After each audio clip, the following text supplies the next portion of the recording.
Hello friends, चलिए आज की क्लास शुरू करते हैं। ये हमारी मॉडर्न हिस्ट्री की 16वीं क्लास है। आज की क्लास में हम क्रांतिकारी आतंकवाद का द्वितीय चरण देखेंगे। आज की क्लास थोड़ी छोटी होगी, बहुत ज़्यादा इसमें है नहीं, केवल द्वितीय चरण देखना है। द्वितीय चरण में भी गिनी चुनी घटनाएं हुई हैं। एक एचआरए नामक संस्था की स्थापना हुई है। दूसरी एचएसआरए की, जिसमें भगत सिंह भी शामिल हो जाएंगे, चंद्रशेखर आज़ाद वगैरह पहले से ही रहेंगे। तो एचएसआरए की, इनके जो सदस्य रहेंगे उन्होंने जो जो क्रांतिकारी घटनाओं को अंजाम दिया है वो सारी जानेंगे। प्लस थोड़ा आप जाओगे बंगाल में, तो ये मास्टर सूरसेन वगैरह, चटगांव सत्याग्रह वगैरह की जो घटनाएं हैं वो आप लोग जानोगे। ठीक है, जो स्टूडेंट नए हैं वो जाके पुरानी क्लासेस देख सकते हैं, प्लेलिस्ट पड़ी हुई है। जो बीपीओ के स्टूडेंट हैं उसकी भी प्लेलिस्ट 85 क्लासेज की पूरा कोर्स कंप्लीट है, वो भी देख सकते हैं। चलिए शुरू करते हैं। कारण क्या था? पिछली क्लास में बता दिया गया था कि जब भी युवाओं में निराशा हाथ लगेगी, सुधार नहीं हो रहे होंगे, और वो क्या करेंगे, तत्पर हो जाएंगे, उन्हें तुरंत सुधार चाहिए, वो ज़्यादा टाइम तक वेट नहीं कर पा रहे, तो वो क्या करेंगे, हिंसा का सहारा लेंगे। उसमें उनका मानना था कि ये अहिंसा से कुछ होने वाला नहीं है, इनको भयभीत करो, मारो, फिर ये अपने आप भागने को मजबूर हो जाएंगे। ठीक है, तो ये सारा काम द्वितीय चरण। अब इसका रीजन क्या रहा द्वितीय चरण का? तो जब गांधी जी आए 1915 में, तो क्रांतिकारी गतिविधियां थोड़ी थमसी गईं, क्योंकि युवाओं का भरोसा गांधी जी में बढ़ गया। गांधी जी ने जो 1917 से चंपारण से अंग्रेजों को झुकाना शुरू किया, तो अंग्रेज झुकते ही रहे बराबर। तो इनको लगा कि ये पर्सन तो बहुत, दोनों चीजें हैं इसमें, शांति अहिंसा भी है लेकिन कानून भी तोड़ रहा है। गांधी जी के बारे में बात हो रही है कि ये कानून को भी तोड़ रहे हैं और जेल जाने को रेडी हैं। लाखों जनता सपोर्ट कर रही, तो कहीं ना कहीं ये स्वतंत्रता दिला देंगे। असहयोग आंदोलन अच्छा चल रहा था, अपने चरम पर था, लेकिन गांधी जी के अंदर क्या थी कि गांधी जी हर एक चीज को भांप लेते थे। आप एक दिशा में नहीं चल सकते हो, लगातार चलते रहोगे तो सामने वाले बहुत मजबूत हैं। तो गांधी जी देखते थे जैसे ही हिंसा हुई, गांधी जी आंदोलन वापस ले लेते थे। असहयोग आंदोलन में भी क्या होगा, चौरी चौरा घटना होगी, गांधी जी समझ जाएंगे कि अब अंग्रेज बहुत बुरी तरह से दमन कर देंगे, तो गांधी जी आंदोलन वापस ले लेंगे। सुभाष चंद्र बोस, जवाहरलाल नेहरू, ये लोग क्या करेंगे, गांधी जी के आंदोलन वापस लेने की आलोचना करेंगे, क्योंकि इन लोगों को, सबको ऐसा लग रहा था कि अब तो ये आंदोलन स्वतंत्रता तक ही चलेगा। जब आंदोलन वापस लेंगे तो युवाओं में निराशा आएगी, निराशा आएगी तो फिर से कुछ ना कुछ वो करेंगे। इसी टाइम पे सचिन नाथ सान्याल थे, इन्होंने एक पुस्तक लिखी, बंदी जीवन। इस जीवन में क्रांतिकारी गतिविधियों के बारे में बड़ा विस्तार से समझाया गया, कैसे संगठन क्या किया जाए, कैसे ये लोग भयभीत होंगे और कैसे छोड़ के जाएंगे। तो इससे आदर्श मिले, जो क्रांतिकारी थे उनके क्रांतिकारी बनने के लिए उनको आदर्श मिल गए कि कैसे क्या काम करना है। फिर एक संस्था की स्थापना होगी, हिंदुस्तान रिपब्लिक एसोसिएशन, एचआरए। कब? अक्टूबर 1924 में कानपुर में स्थापना होगी। सचिन नाथ सान्याल, रामप्रसाद बिस्मिल, जोगेश चंद्र चटर्जी और चंद्रशेखर आजाद, इन लोगों ने स्थापना की। अब जब स्थापना हो जाएगी तो संस्था कुछ काम करेगी। तो ये क्या काम करेंगे? चूंकि आपको कोई गतिविधियां करनी है, सदस्य जुटाने, तो वो सदस्य कोई और काम तो कर नहीं रहे, तो उनकी हर चीज खर्चे की व्यवस्था करनी है, तो धन चाहिए। धन के लिए क्या है कि एक ट्रेन जा रही थी, उसमें सरकारी खजाना जा रहा था, वो लखनऊ के काकोरी नामक स्थान से गुजरी, वहां से गुजरना ही था। तो जब वहां से गुजरेगी तो एक क्रांतिकारी जाएंगे और वो सरकारी खजाने को लूट लेंगे। तो 9 अगस्त 1925 को एचआरए के सदस्यों ने काकोरी स्टेशन पर सरकारी खजाने को लेकर जा रही ट्रेन को लूट लिया। अब इसको काकोरी कांड पहले बोलते थे, यूपी गवर्नमेंट ने इसको लिख दिया नाम काकोरी ट्रेन एक्शन, क्योंकि ये यूपी में घटित हुई है घटना। तो अब इसका नाम क्या है, काकोरी ट्रेन एक्शन। तो इसमें 29 क्रांतिकारी गिरफ्तार होंगे। जब भी आर्थिक मामले होते हैं, सजाएं बड़ी होती हैं, ध्यान रखना। अंग्रेजों से ये भी सीखा है इंडिया ने। तो इसमें रामप्रसाद बिस्मिल, अशफाक उल्ला खां, रोशन सिंह, राजेंद्र लाहिड़ी, इनको 1927 में फांसी दे दी गई।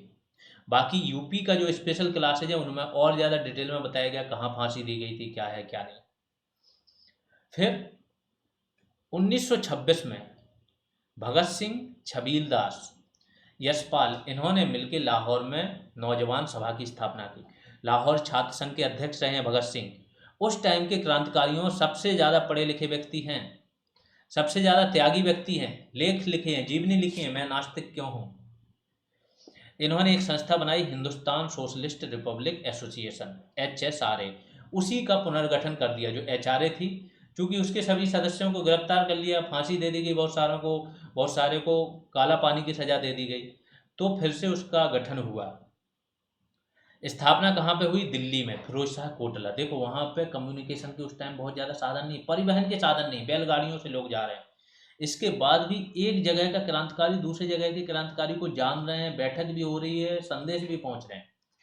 सितंबर 1928 में स्थापना होगी। फिरोज शाह कोटला का मैदान रहेगा दिल्ली में। कौन कौन भाग लेते हैं? चंद्रशेखर आजाद ये मेन नेता रहेंगे, भगत सिंह, राजगुरु, सुखदेव, बटुकेश्वर दत्त, शिव वर्मा, ये सभी लोग शामिल हुए। जो 2-4 संस्था हैं उनमें कम से कम नहीं तो 6-7 व्यक्तियों के नाम पता होना चाहिए। आजकल क्वेश्चन पूछ ले रहे हैं कि इस संस्था से जुड़े हुए सदस्य कौन कौन थे, इस तरीके से। तो जिनके नाम आप जान रहे हो नॉर्मली वो तो पूछते ही हैं, एक दो वो नाम डालते हैं जो आप नहीं जान रहे हो। तो उद्देश्य क्या है? भारत में समाजवादी गणतंत्रात्मक राज्य की स्थापना करना, क्योंकि 1917 में रूस में अब क्रांति हो चुकी है और भारत में साम्यवाद के लिए बहुत सारे काम हो रहे हैं, जगह जगह हत्याएं हो रही, जगह जगह हड़तालें हो रही, बहुत सारी हड़तालें हो रही इस बीच में। 17 दिसंबर 1928 को भगत सिंह, चंद्रशेखर आजाद, राजगुरु ये मिलके क्या करेंगे? लाहौर के सहायक पुलिस अधीक्षक सैंडर्स की हत्या कर देंगे। ये सैंडर्स वही व्यक्ति रहेगा जो लाला लाजपत राय विरोध कर रहे थे साइमन कमीशन का। इन पर लाठी बहुत ज्यादा चलाई थी सैंडर्स ने, इतनी ज्यादा इनको लाठी चलाई थी कि बाद में ये इसके घाव से, जख्मों से ही इनकी मृत्यु हो गई थी। लाला लाजपत राय के वयोवृद्ध नेता थे, बहुत बड़े नेता थे पंजाब के, है ना, लाल बाल पाल तिगड़ी के नेता थे। इनकी जब डेथ हो जाएगी तो जो युवा क्रांतिकारी हैं वो बदला लेंगे और सैंडर्स को मार देंगे। दिसंबर 1929 लॉर्ड इरविन की ट्रेन पर बम फेंक देते हैं, बच जाता है लेकिन बम फेंका जाता है, इसके परिवार के कोई सदस्य मारा भी जाता है। गांधी जी इसकी आलोचना करते हैं जब वो बम फेंका जाता है। 8 अप्रैल 1929 भगत सिंह तथा बटुकेश्वर दत्त ने केंद्रीय विधानमंडल में बम फेंका। केंद्रीय विधानमंडल मतलब लोकसभा की बात हो रही। उस टाइम की जो लोकसभा थी वहां पर एक बिल आ रहा था, दो बिल आ रहे थे एक्चुअली, पब्लिक सेफ्टी बिल और दूसरा ट्रेड डिस्प्यूट बिल। इन पर चर्चा चल रही थी, क्योंकि यहाँ पर भी जो केंद्रीय विधानसभा है इसमें अध्यक्ष विट्ठल भाई पटेल थे, सरदार वल्लभ भाई पटेल के बड़े भाई, 1925 में बना दिया गया और ठीक ठाक सदस्य इंडियन थे तो इसको पास नहीं होने दे रहे थे।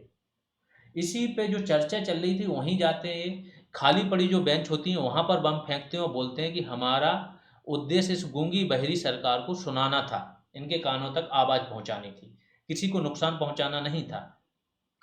और ये बम फेंकते समय भगत सिंह ने पहली बार नारा बोला, इंकलाब जिंदाबाद का। ये नारा एक्चुअली था कि इसका मोहम्मद इकबाल ने एक पुस्तक लिखी थी, बांग ए दर्रा, यहाँ से लिया गया था। मोहम्मद इकबाल बहुत बड़े कवि थे और पाकिस्तान बनाने में मोहम्मद इकबाल का बहुत बड़ा हाथ था। बाद में पहले हिंदू मुस्लिम एकता की बात करते थे, सारे जहाँ से अच्छा हिंदुस्तान हमारा, और बाद में ये पाकिस्तान के सपोर्टर हो गए थे, अलग पाकिस्तान के। फिर आगे चलते हैं। भगत सिंह, बटुकेश्वर दत्त, इन लोगों को गिरफ्तार कर लिया गया।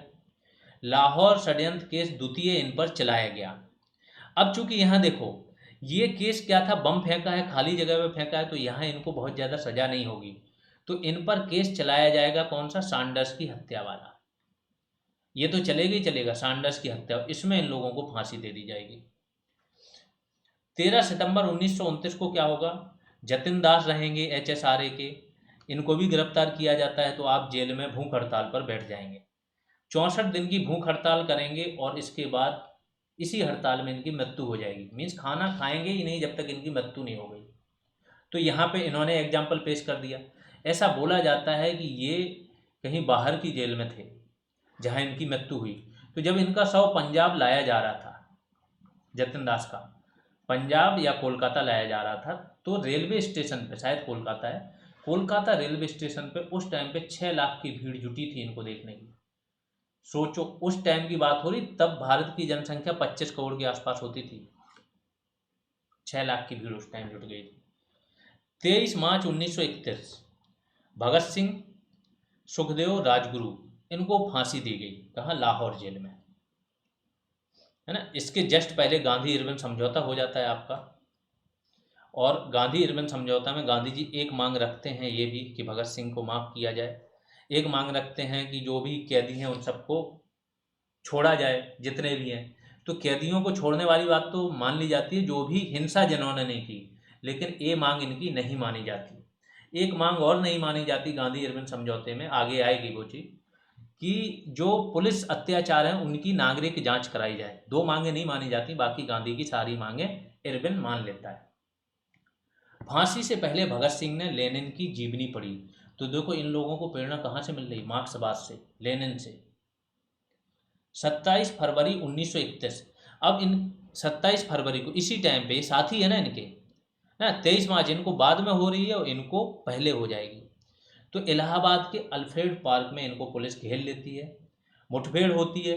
चूंकि इनका नाम आज़ाद था, कभी गिरफ्तार हुए नहीं थे, ना अपने आप को होने देना था इनको, तो इन्होंने क्या किया, आखिरी गोली जो बची थी वो खुद को मार के शहीद हो जाते हैं। यहाँ पर चंद्रशेखर आज़ाद भी शहीद हो गए। भगत सिंह का क्या मानना था? भगत सिंह के विचार बड़े इंपॉर्टेंट हैं, क्योंकि भगत सिंह पहले तो देखो जो भी क्रांतिकारी थे या हिंसा का सहारा ले रहे थे उनको उग्रवादी समझा जाता था, क्योंकि गांधीवादी आंदोलन चल रहा है देश भर में। उनको ये समझाया जाता था कि ये तो है अपना, आएंगे और बस परेशान करके चले जाएंगे अंग्रेजों को, कुछ खास होगा नहीं। लेकिन भगत सिंह पढ़े लिखे व्यक्ति थे। जेल का प्रयोग अगर किसी ने सिखाया है कि ये प्रयोग भी आंदोलन के लिए किया जा सकता था, जो बैठकें होती थी, जो सुनवाई होती थी, वहाँ पे इन लोगों के जो बोल होते थे, वक्तव्य ना, वो पूरे देश में जोश की लहर बिठा देते थे। लाखों युवाओं को, भगत सिंह का बहुत बड़ा रोल है, राष्ट्रीय आंदोलन से कई लाखों युवाओं को जोड़ दिया था इन्होंने। तो इनका क्या मानना था कि व्यक्तिगत प्रयासों से क्रांति नहीं लाई जा सकती। मीन्स एक व्यक्ति अगर कोई प्रयास कर रहा है ना, अपने खुद के व्यक्तिगत प्रयास, उससे केवल क्रांति नहीं आएगी, व्यापक जन आंदोलन ही क्रांति का माध्यम बन सकता है। तो इनको पूरी खबर थी, लेकिन कुछ लोगों को तो बलिदान देना पड़ेगा, इसलिए इन्होंने अपने बलिदान वाला रास्ता चुना। बंगाल में क्रांतिकारी गतिविधियां जान लेते हैं। 1924 गोपीनाथ साहा थे।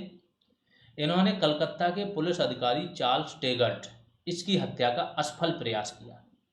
बाद में इनको फांसी हो जाएगी। फिर एक इम्पोर्टेंट व्यक्ति है मास्टर सूरसेन, मास्टर दा बोला जाता था इन्हें, एवं चटगांव में थे। चटगांव उस टाइम पे इंडिया का पार्ट था, आज बांग्लादेश में। बंगाल में चटगांव के एक शिक्षक थे सूरसेन, जिन्हें बोला जाता था मास्टर दा। इन्होंने एक इंडियन रिपब्लिक आर्मी IRA की स्थापना की। अन्य सदस्य कौन कौन थे? इसमें बहुत सारे लोग थे। अंबिका चक्रवर्ती, अनंत सिंह, कल्पना दत्त, प्रीति लता वाडेकर, लड़कियां भी थीं। 18 अप्रैल 1930 को IRA के सदस्यों ने चटगांव शस्त्रागार पर हमला कर दिया और हथियार लूट लिए। 1933 में मास्टर सूरसेन को पकड़ लिया गया और वृद्ध थे, उम्र ज़्यादा थी, फिर भी इनको फांसी दे दी अंग्रेजों ने 1934 में। कुछ महिलाओं की भागीदारी से क्वेश्चन आते हैं, तो जान लीजिए 3 महिलाएं, 3 केस बहुत इंपॉर्टेंट है। एक है शांति घोष और सुनीति चौधरी का। दिसंबर 1931 में क्या करेंगे? कोमिला के जिलाधिकारी की हत्या कर देंगे ये लोग। फिर फरवरी 1932 में बीना दास ने कलकत्ता विश्वविद्यालय के दीक्षांत समारोह में, कलकत्ता विश्वविद्यालय सबसे फेमस विश्वविद्यालय है उस समय का, इसका दीक्षांत समारोह चल रहा था, डिग्रियां बांटी जा रही थी। तो उस टाइम तो आते हैं जो हेड होते हैं, हेड ऑफ द राज्य, तो वहाँ पे राज्यपाल आए, गवर्नर, और गवर्नर पर गोली चला दी इन्होंने। प्रीति लता वाडेकर ने रेलवे इंस्टीट्यूट पर हमला किया। तो ये महिलाओं की भागीदारी हो गई। यहाँ पे आपकी क्लास खत्म होती है। जूनियर असिस्टेंट पेड बैच अगर आप ज्वाइन करना चाहते हो तो वहाँ आपको सारी PDF मिल जाएगी, टॉपिक वाइज MCQ टेस्ट मिल जाएंगे, टास्क मिल जाएंगे, वैल्यू एडिशन क्लासेज मिल जाएंगी, फुल टेस्ट आगे चल के होंगे वो मिलेंगे, और रेगुलर ग्रुप कॉल होती रहती है जिसमें आप पार्टिसिपेट करोगे तो आपकी क्वेरी डाउट वगैरह दूर होते रहते हैं। बैच फीस 299 है। पेटीएम या फ़ोनपे या गूगल पे आप इस नंबर पर कर सकते हो। बाद में उसका स्क्रीनशॉट या तो टेलीग्राम या व्हाट्सएप पर भेज देना है। कोई क्वेरी हो तो इस नंबर पर कांटेक्ट कर सकते हैं। बाकी आप लोग जो भी आपके आसपास के मित्र हैं, रिलेटिव्स हैं, उनसे शेयर करते रहो। अभी के लिए इतना ही, धन्यवाद।